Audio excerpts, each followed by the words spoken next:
Hey everybody. So this video is going to be a little bit different from normal. This presentation was made for a technology conference here in Istanbul that teachers would normally join, and teachers would basically present to other teachers. This was my entry, more or less. And I got sort of annoyed about the fact that because of what's going on right now, I was completely unable to present it. The thing just didn't happen, which is understandable. But after I'd put in all this, time and effort, it just annoyed me. So I'm going to give it on here. I'm using this nice remote for slides thing that's got my notes on it, and it's got you can advance the slides and stuff. So this is going to be a little bit different than what the actual presentation would have been, because the format's different and I can do something different. But yeah, that's all this is going to be, basically just a presentation on what we do with Google Sheets, where I work in the group that I'm in. So it'll be long, it might be kind of boring for you, I don't know, but I'm putting it on here because otherwise I would just be angry at myself for spending this time with it and not doing anything with it. So hopefully you'll enjoy. All right, without further ado. So this discussion will be about using data from your classroom to enable you to better teach your students and organize your class's priorities. It's not the only tool that you need, Google Sheets I mean, but it's incredibly effective, and it seems like it's kind of underused.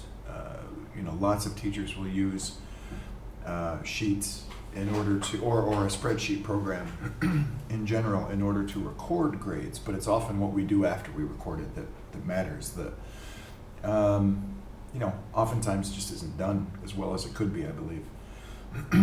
So we'll talk a little bit about the process of collecting and analyzing data, and creating some action items to try to improve your students' experience, and for that matter, your experience as a teacher. I'll give you some examples from the team that I'm in, which is Lycée Prep, which is a high school prep group in English. And again, for me as a native English teacher in Istanbul, and try to give you some ideas of what we've used this for, which is pretty basic and simple, really. But in short, data-based storytelling makes our lives easier. It's made our lives as teachers easier, and we think it's improved our students' academic health and our students' experience at the school as well. And my aim is sort of to convince some of you who might never have considered using Excel or Sheets or whatever, to give it a shot and to dig a little more deeply into it. And also to show those of you who are already doing some of this, but not necessarily taking that next step, not necessarily making action items out of this data, that you might be able to use it a little more effectively, and that's sort of the hope. Now, one quick thing, I can't really do this as a workshop. I wasn't going to do this as a workshop for the presentation either. That would be awesome. It would be a good way to teach this type of thing. But because the focus is really on the story that's told by Google Sheets, rather than using Sheets itself, I'm just not doing it that way. So this is specifically about the assessments of students' scoring data, and not data in general. And so this is not an IT-focused thing. This is something any teacher ought to be able to do if they take a day and learn how to use spreadsheets, which really, you don't even need to know much about them, honestly. It's only a few basic things that I use. Oftentimes we'll find ourselves recording data just because that's what we have to do, but it's the stories that are told, and how we use it in talking with students and talking with parents and discussing plans and reflecting on the past year with the administration. That's where it really gets useful. And everything that I'll show you, these are all things that the Lycée Prep team, at least at the school where I work, we actually do. We're actually using it now, have used it in the past, and will continue to in the future. Like I mentioned, you do need some basic spreadsheet skills. If you're not familiar with spreadsheets, start small. Put in, if you've got a class of 20 students and say you've got 100 students throughout all your classes, maybe just start with 5 or 10 and put in some of the formulas and such, and start to learn it. And you'll find it's really not too difficult. It looks a bit daunting at first. Start with some simple sum and average functions, and figure out how to use Control C, Control V, and that stuff, and you'll make your life easier later on. Basically, so everything we need as teachers in terms of grading calculations, a spreadsheet can quickly do and can accurately do, and it's very repeatable. And you can even use, what I found is really nice is you create a spreadsheet or two or a chart or two, and you can use it in the next year and the year after that as well, with just some minor tweaks and by changing the students' names and stuff. So don't think of this as something that's just a one-off. It's really something you can use, going forward and into the future. The tedious part is collecting and recording the data. It's actually grading and entering that information. The analysis just uses a couple of simple spreadsheet tools. Any major software, spreadsheet software, will have these things. And then the analysis, that part takes some thought. You've got to really think about, okay, what is this actually telling me? All things considered. And this is the thing, your class better than anyone else, and you have to think about the nuances of the individual students, of the groups and pairings and things like that, and what you've really experienced throughout the year to make this worthwhile. One criticism. One thing that I've heard many times is that, data is mechanical, numbers aren't everything. Those things are true, absolutely. But the data can give clues that might help to lead you towards conclusions that you wouldn't have otherwise considered, or they might alert you to problems before they even occur, in fact.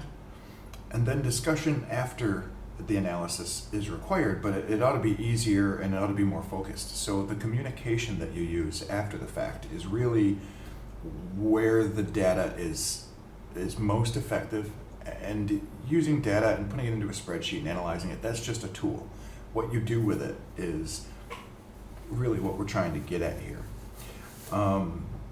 Careful analysis tends to save time in the long run by answering the questions that other people will have or other groups will have before those questions are even asked in lots of cases.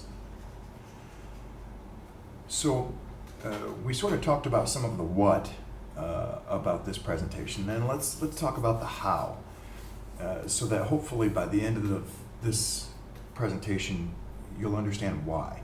So what you see here is a broad, really generic workflow diagram of the process that we all use to create and assess and modify the work that we give to our students. And this should apply pretty broadly to pretty much all students in all classes, I believe. I mean, yes, there are some modifications here and there, and it totally depends on who you are as a teacher, but this sort of process here, this sort of workflow is pretty similar across classes and across schools and so on. So I might have missed some detail.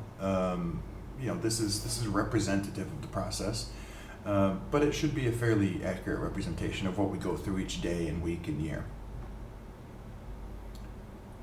So we're going to look briefly at how we initially analyze the data that we collect and record. Once we have a significant amount of data, we'll also look at how we compare it. What do we do? What do we refer to when we're trying to find meaning in the data? What's the initial thought?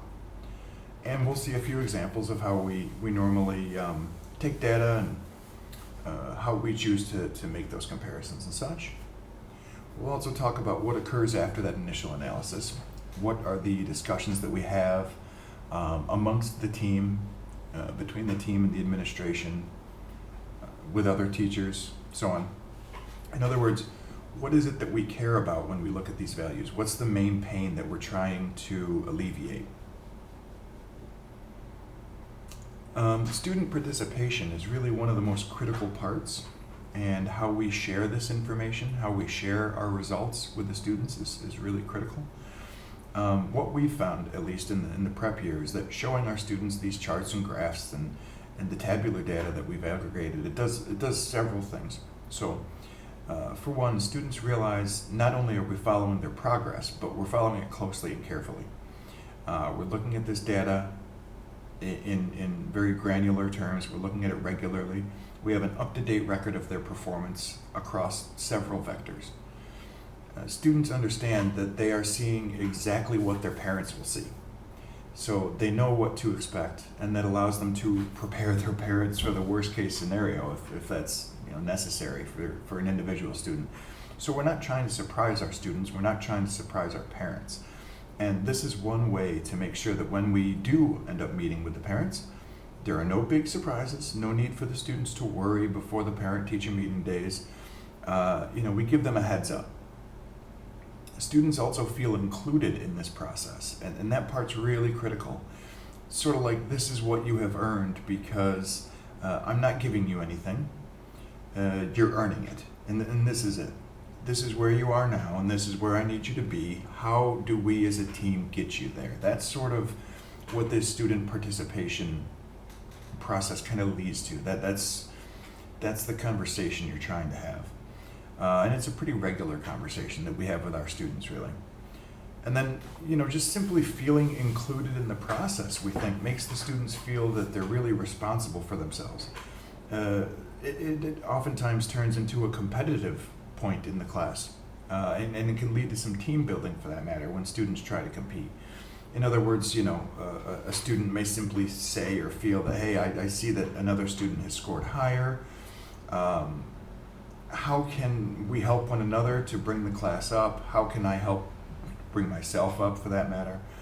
That sort of competition it's healthy, but if we leave our students in the dark, then clearly that could never happen. And then, lastly, we use the data we create, that we gather, to create a report for the entire prep class for our parent meetings, and that's got a few different positive outcomes here. So parents get a clear, singular message from multiple English teachers that is, it's easy to see that it's backed up with hard data. Parents realize that we're following their students, their sons and daughters, really closely, and they get an idea of how much the student's performance really matters to us. So parent participation in these results, in talking about them and determining what the best plans of action are, is really, really critical. And then, when we're discussing it with them, we're able to quickly and easily see what the weaknesses are in the student's performance and what the strengths are as well. So during meetings, we teachers can really get to the heart of the issue, because we can easily see it with the data that we've collected. That's got an advantage of being that data itself has an advantage of being kind of impervious to the my teacher doesn't like me defense, and parents and teachers can just really focus on specific issues by looking at the different data types and the timeline that it follows. For instance, if you've got an issue with a student between during one particular month for a week or two, that may lead to the realization that it was, an illness, death of a family member, something like that can correlate with a dip in homework participation, or can correlate with a dip in quiz performance, or something like that. So this really, really enhances the small amount of time that we have with parents during parent meetings. And it allows us to jump into the possibilities for differentiation with that particular student, and it really cuts through some of the junk, so we're really not wasting time when we meet with our parents. And in some ways, it can even allow us to skip over the data-driven portion of the meeting, getting to conversations about some of the more softer aspects. So things like the students' feelings about the class, whether or not they fit into the environment, future considerations that the teacher needs to keep in mind. What is it that will make my son or daughter excel in this class? Depending on what the data shows, we can sometimes jump right over it or very quickly get through it, not spend much time on it, which is really helpful during those short parent meetings that we have too. All right, so here's how we do things. We're going to break this down a little bit into the different parts of the process that we do. So in prep, we collect and record and analyze as much data as we really feasibly can. And again, this is the tedious part, especially for teachers who dislike using spreadsheets and tools like this, or for teachers who are a little more traditional and would rather keep this type of information on paper, which is understandable too. So like in this example here, each teacher chooses to take their data in their individual way.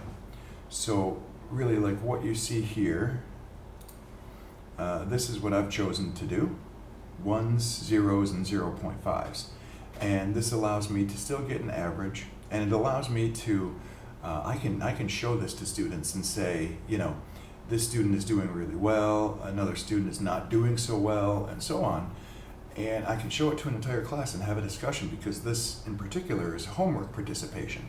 I wouldn't do this with quizzes or exams or anything like that, of course, but with some of these where there's an awful lot of data, but each data point is not valued very highly, I can actually use it right in the class.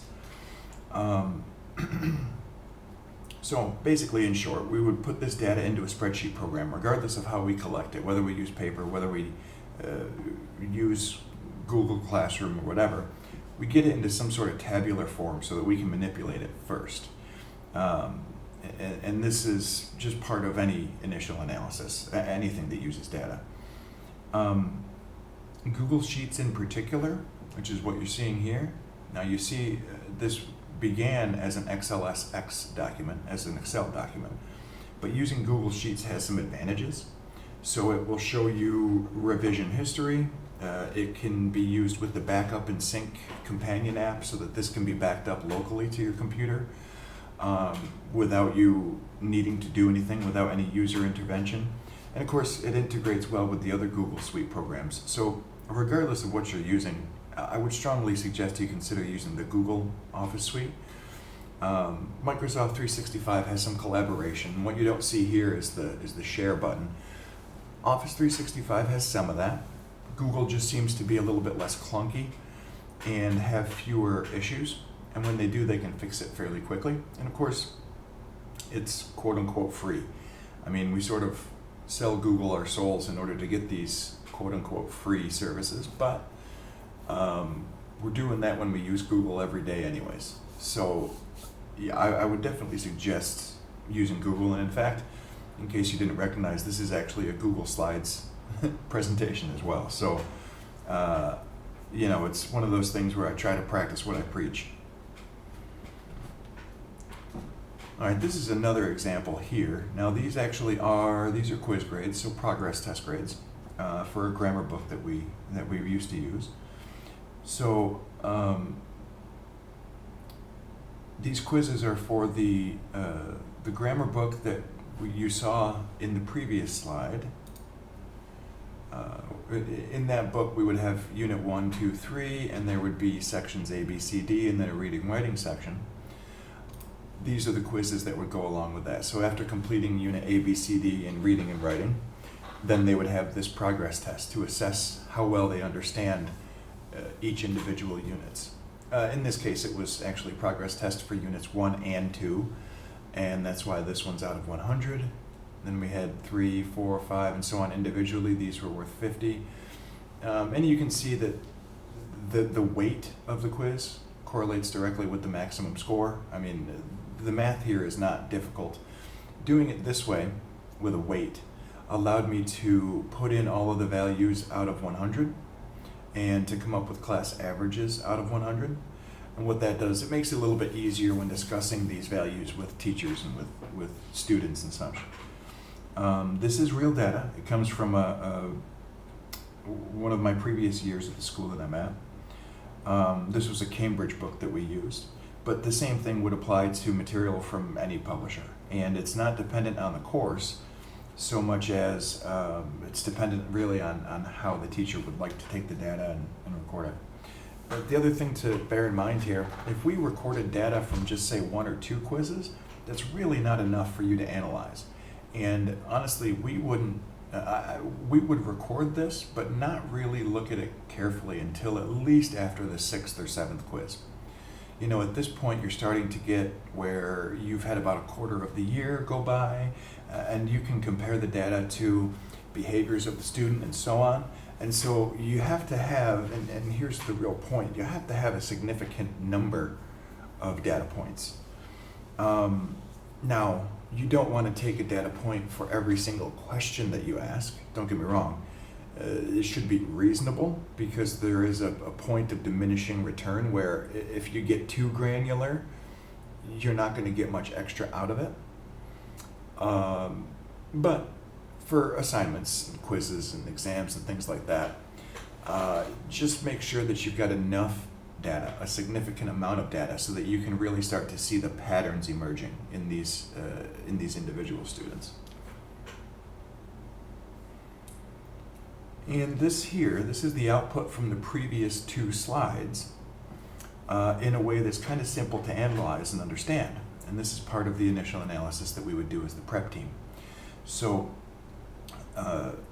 this is not at the administration level, and that part's kind of important to understand. This is at the teacher level, and this should be done class by class, and in some cases even student by student. If you have a student who appears to be sort of a problematic case, or if you have a student who is greatly excelling and might actually benefit from being in a different class, for the reason that I just mentioned, there are many data points in this, and that's something that you need to consider when you're designing your spreadsheet. Like, what's the most efficient, what's the most effective way to record the data? And also, bear in mind that incomplete data will result in really invalid output. If you saw a bunch of spaces here where this data is simply incomplete, then it would also really be invalid. There is some error that's tolerable here because we'll use trend lines to compare these things, but incomplete data, say you have 10 data points, and that is what you've determined to be a significant number of data points to begin this initial analysis.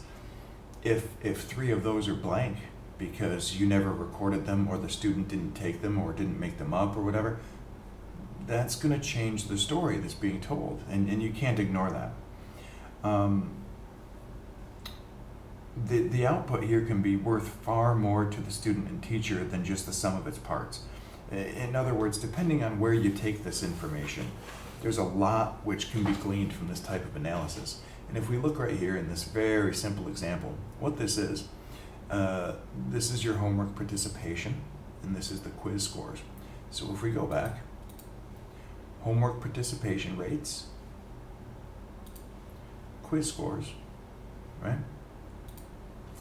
And the wavy lines here are the actual values for those, whereas the trend lines just show what is happening in general, overall, in time.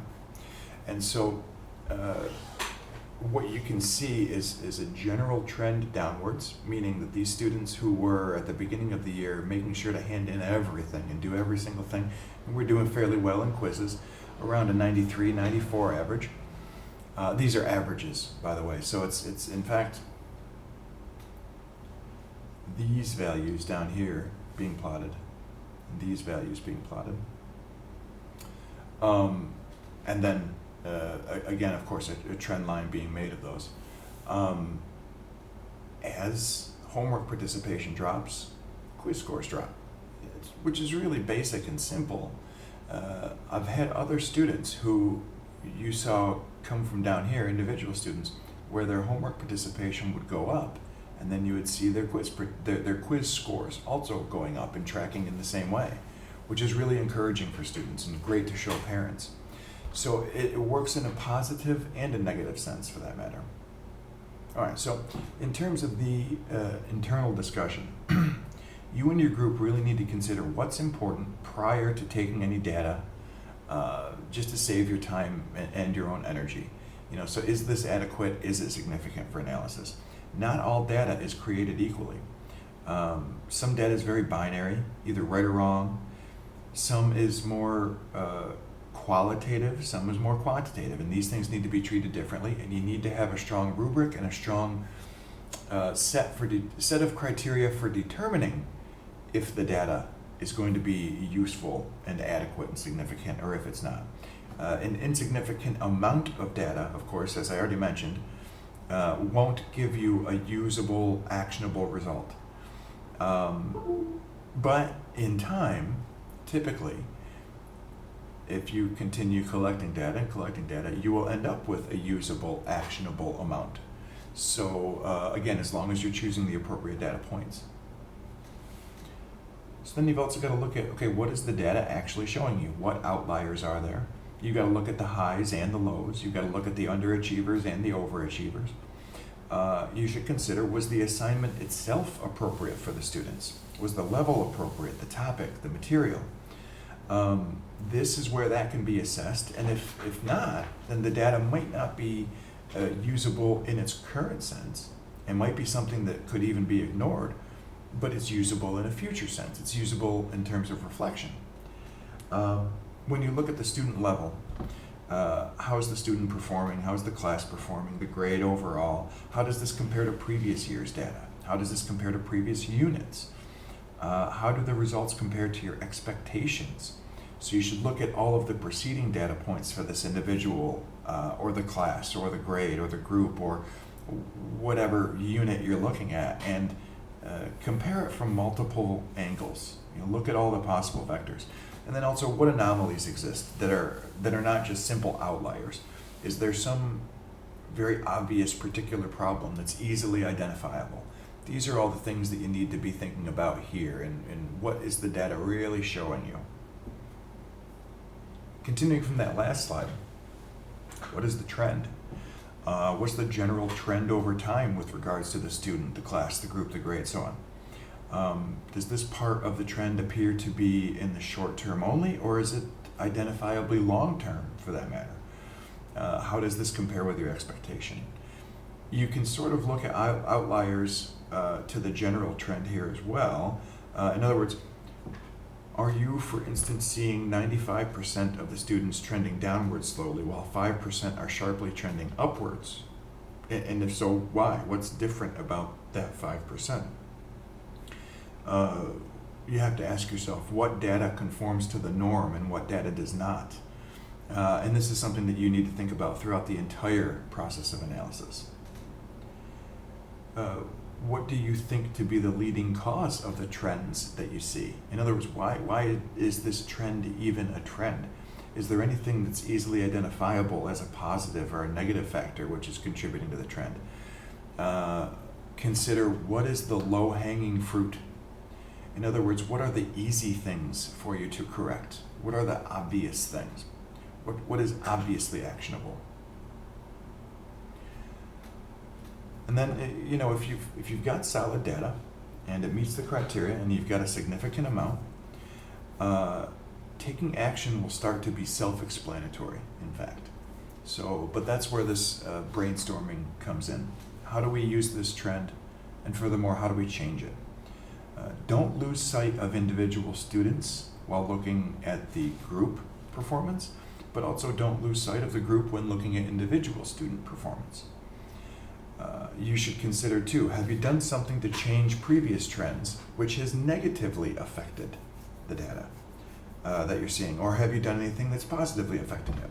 If positive, then what can you do further with similar changes to your plan? Or have you gotten to a point of where there's really diminishing returns in a particular area, where you can't really turn that line more positive, where you can't get it trending more strongly upwards? In which case you simply maintain it from trending downwards, of course. And then, does your action plan does it pass the sniff test? Does it pass the acid test? Does something seem wrong about this? If so, it's possible your data is not viable for one reason or another, or maybe calculations or analysis were done incorrectly. But you got to ask yourself constantly, how far from my expectations is this? Is it an unreasonable distance from what my expectations are? Let's see here. Before we get into the internal discussion, I'm going to take a quick break. I will be right back with you though. My apologies. Let's see here.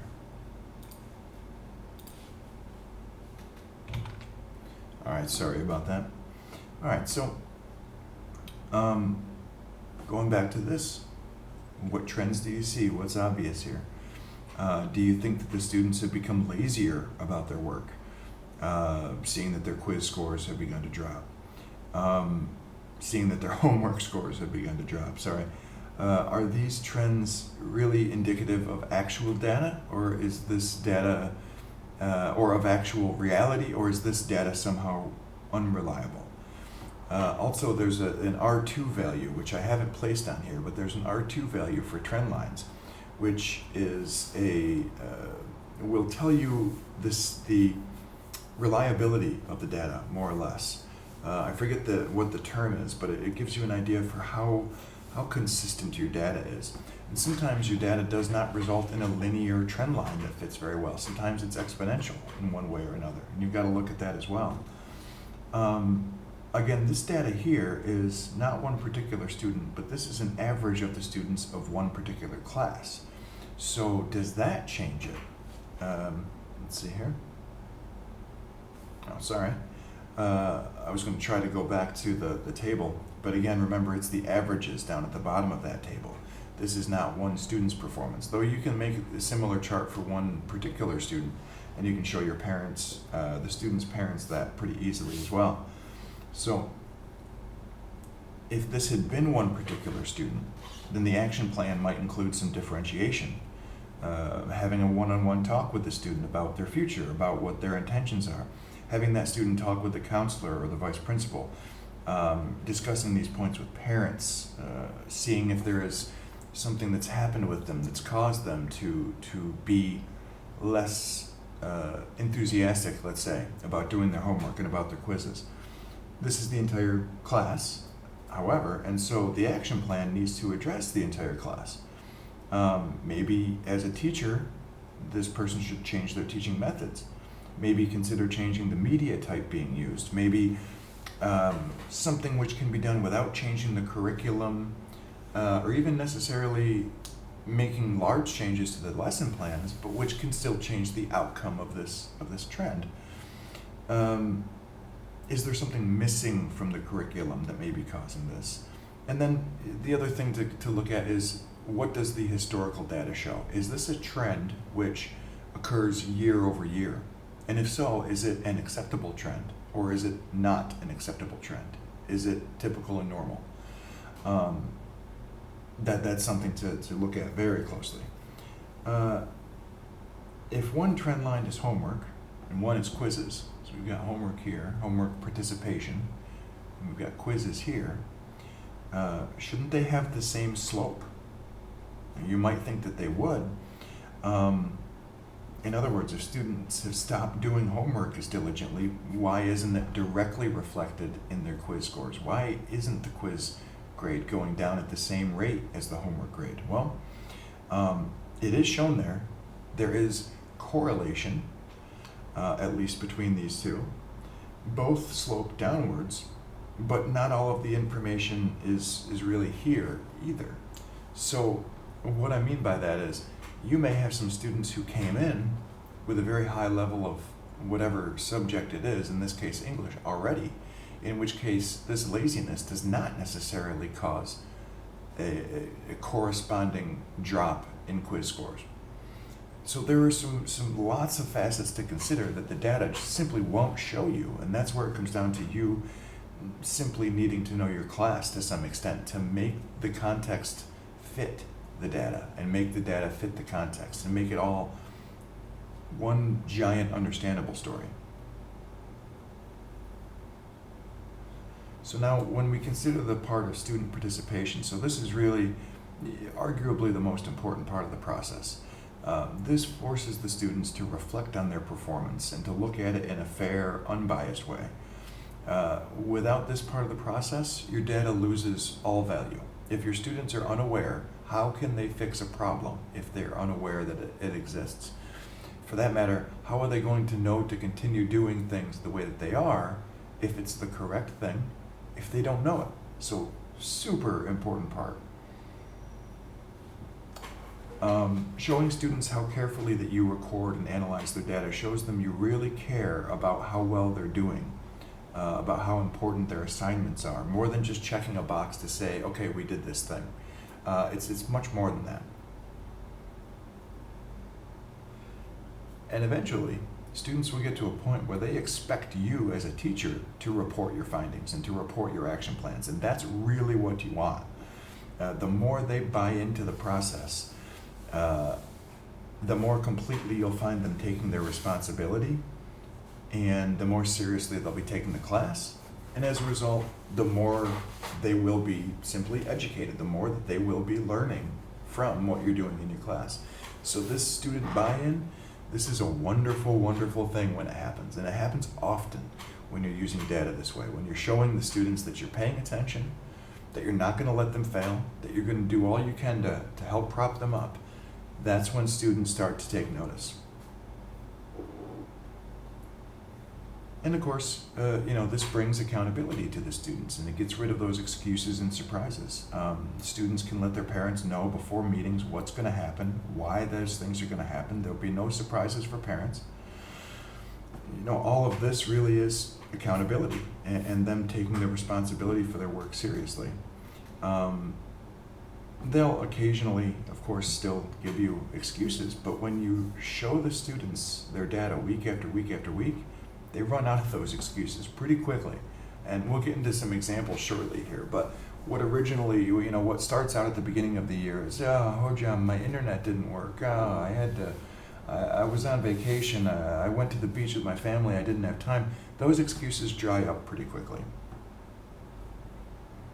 So in this case, what we've got here, and this is just an example to show you, this is our Achieve 3000 information.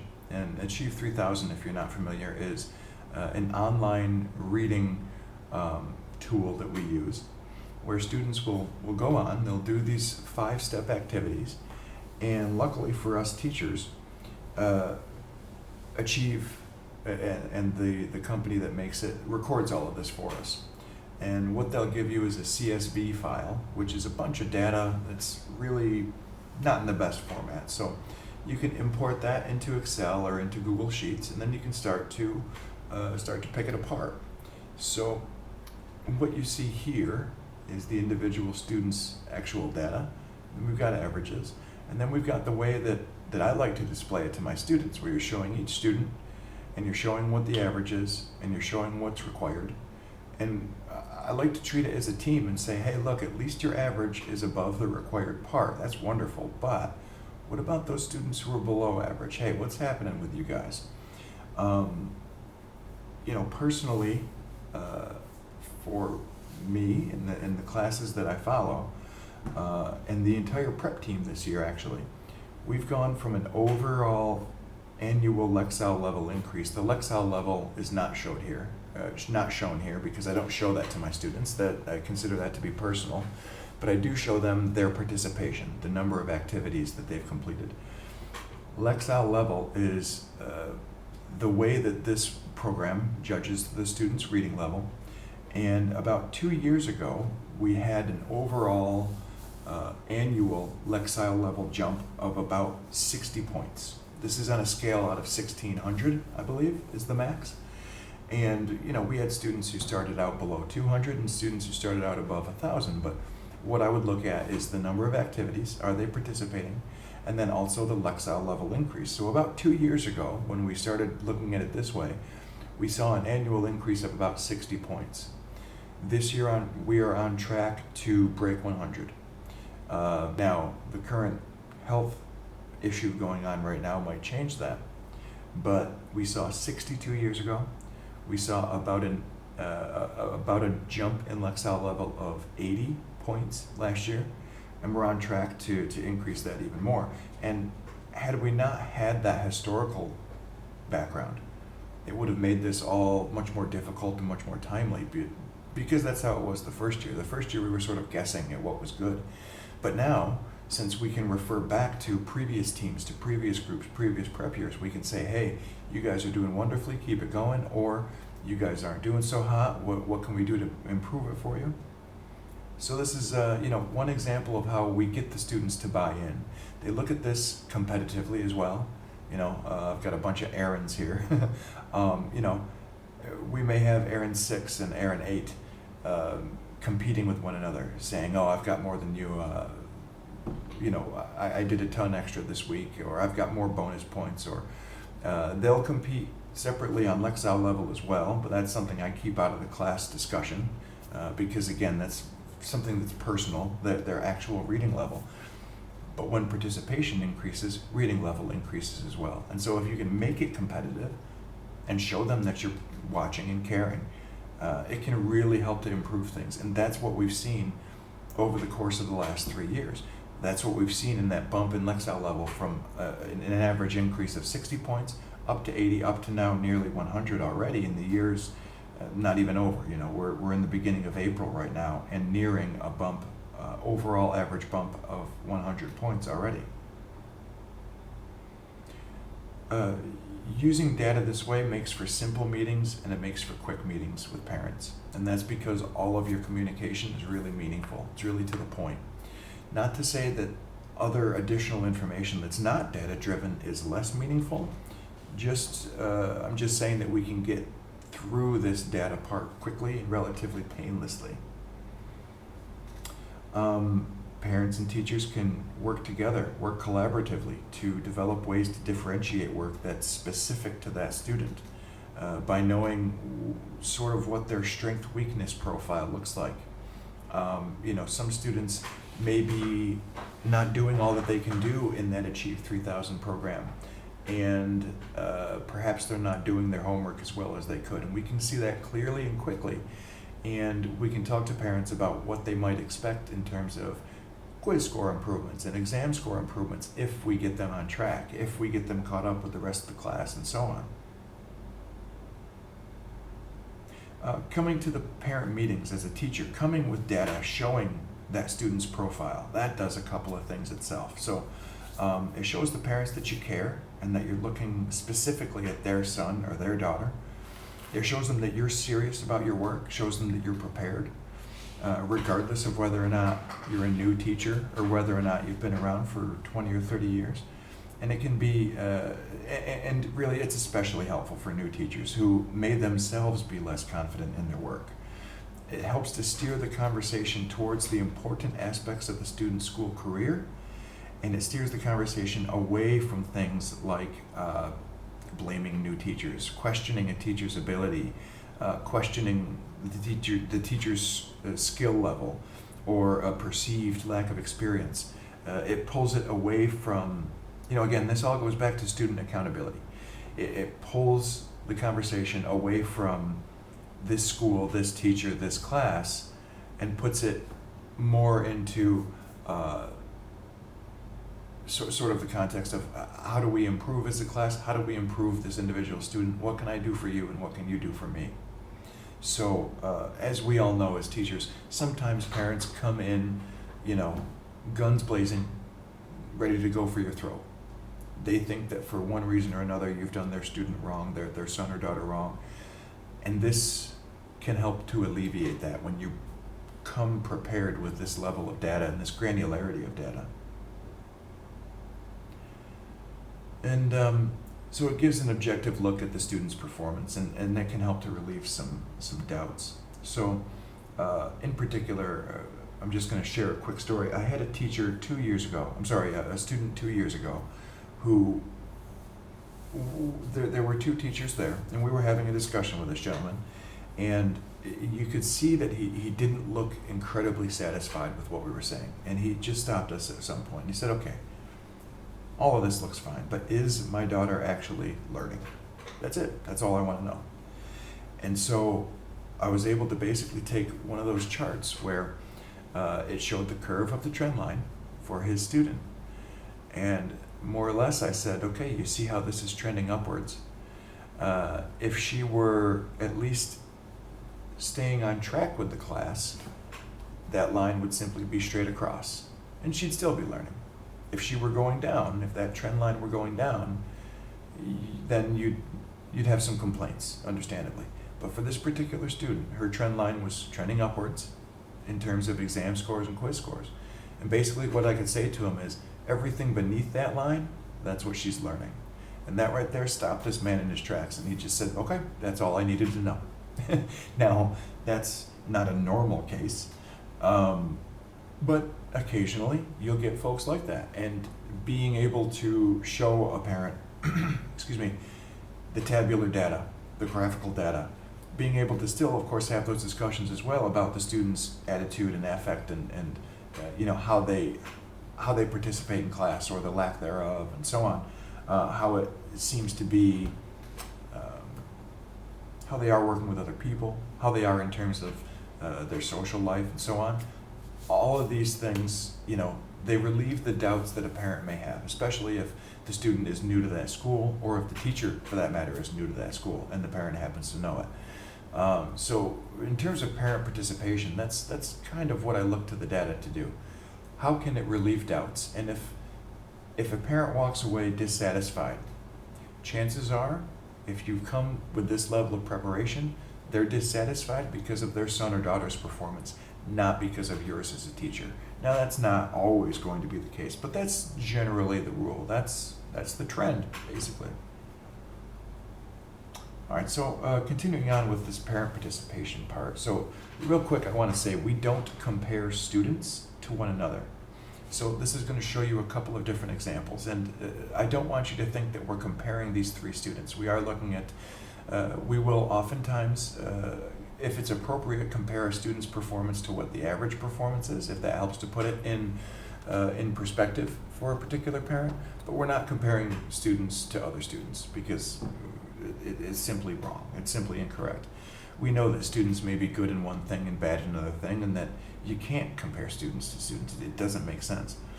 But the thing is, tabular data itself can be difficult to understand, especially when there are tons of data points throughout a term or a year. And in the case of the last 2 years in particular, I think I had somewhere around 6,000 total data points. Now, in any given day, I might put in 20 or 30 of them, and so it took time to build that up. But that's an awful lot of data to just put in front of a parent's face and say, here, look at all these numbers. Are you happy? That's difficult to do. So this is a very simplistic example.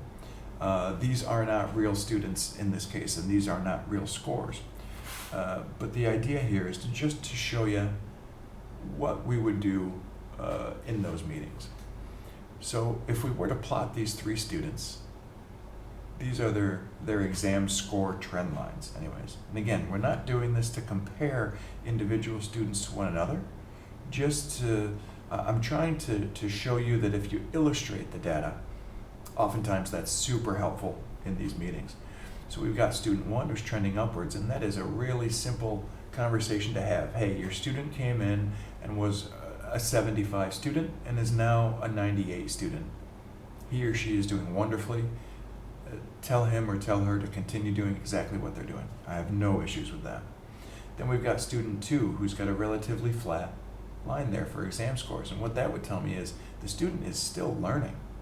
I mean, a student comes in at, say, a 76, 77, and they're still around a 77, 78 by the end.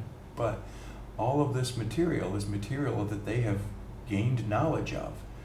If they were not learning, that trend line would be dropping down.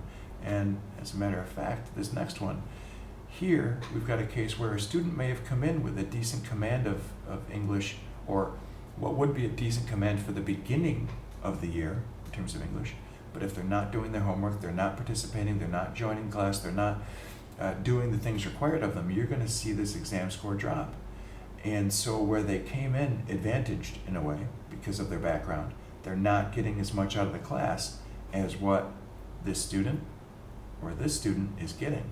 And I mean, you could argue, okay, this student started out at a 75, but this student is remaining consistent there. This is a much more difficult conversation to have, but getting this information out to the parents is critical to the process. You get ideas from the parents on how to fix things. You get you get sort of the inside track on the student by having this discussion with them. And these are the ones that I would suggest. These are the students I suggest that you focus on. Now, in this case, what we're doing is pairing a student's homework performance with quiz scores.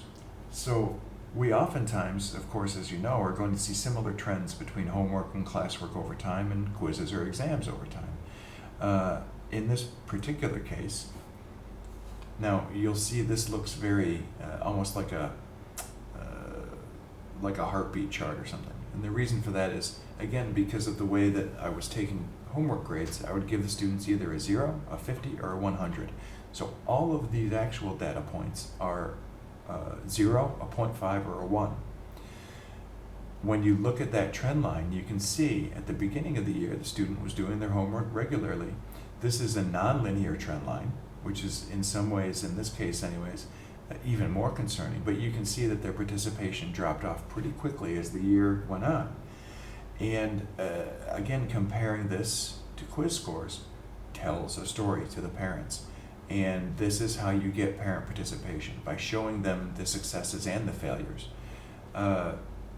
As a teacher, clearly you should focus on this student. You should focus on their homework scores. You should certainly get the parents to enforce a more rigorous study schedule.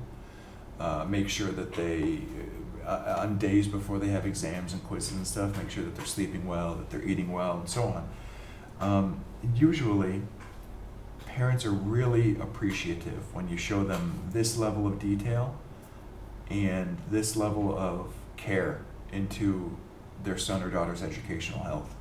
And frankly, it doesn't take that much when you're using one of these simple spreadsheet applications. It really doesn't. Now, to make individual charts for each student, yeah, that would be pretty time consuming.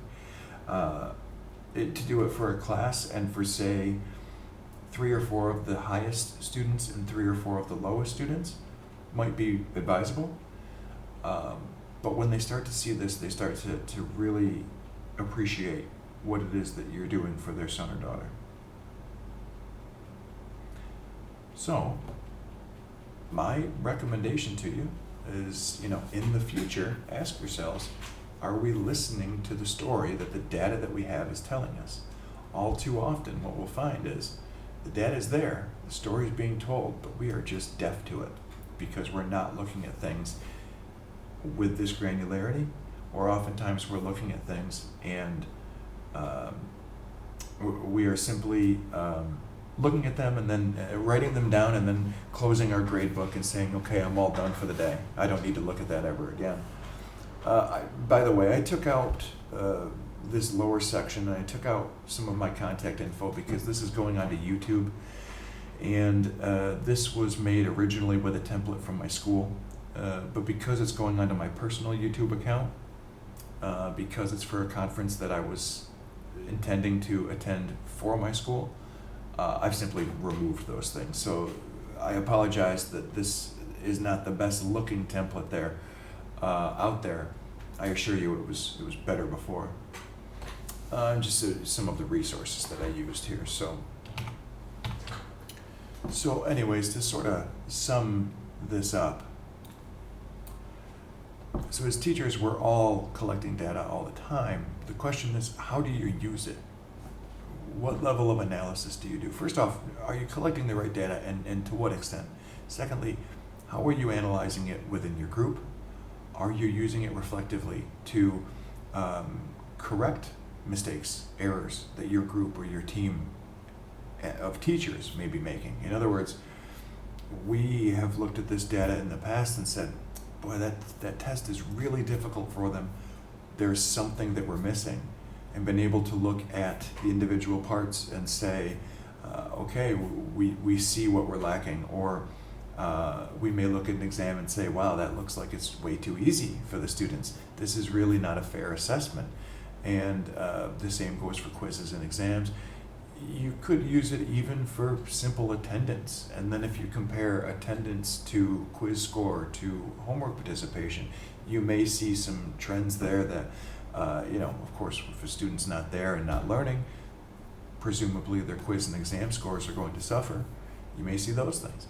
Once you can see the trends, once you hear the story that the data is telling you, you can react to it. That's the point. And I think in all too many cases, we don't look at tools like this from that perspective. We look at it as a hassle or a thing that we just have to do because the boss says we have to do it.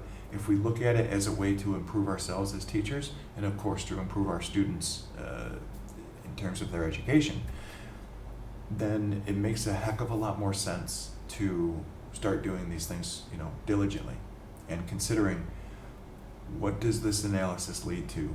What's the story telling me? What's the next step? How do I improve this student? How do I improve this class? How do I improve this term or this year?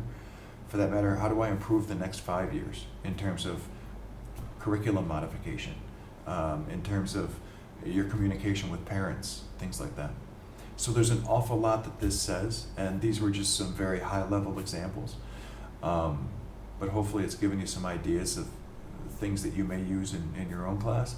And I assure you there is no shortage of data out there and an awful lot to be gleaned from it. So that's about all I've got. That was pretty much my presentation. Sorry if it was a little bit staccato in some parts. I'm trying to use this presenter app and get used to it and everything. So if you've got questions or anything, feel free to put them in the comments. And stay safe. Have a great day. Thanks for watching.